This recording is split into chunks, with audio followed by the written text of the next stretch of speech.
we will be introducing a bill to bring down student loan interest rates to permit current students to refinance their student loan debt. So let me tell you just a little bit about that, since that's the bill that's still coming up. The idea is pretty simple. It's about letting students take advantage of the current low interest rates.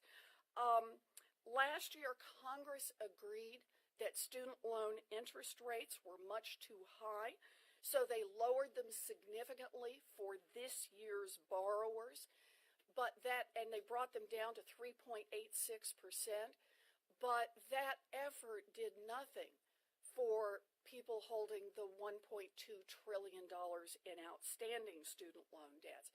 So what we will propose is bringing the current interest rates down, permitting students to refinance, down to 3.86% for undergraduate loans. Now, the savings would vary, of course, depending on how much debt someone has and what the interest rate looked like.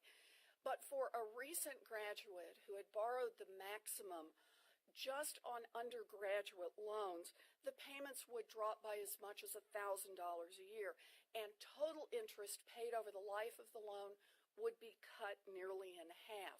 For those who have older loans, for those with graduate school loans, and for those with loans from private lenders, the savings would be substantially higher.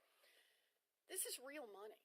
This is real money back in the pockets of students who invested in their education.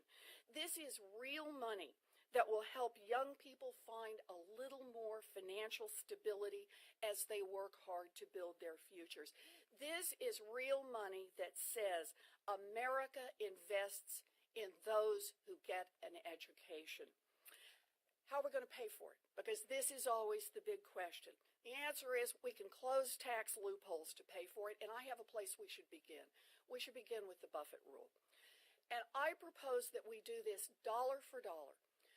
We pass the Buffett rule, and for every dollar it brings in, we use that dollar to refinance student loan debt. If it brings in more than the anticipated $75 to $100 billion, then the answer is we lower those interest rates even more. This is a dollar for dollar mapping. I think about it this way because I think about the choice that America makes. Think about this.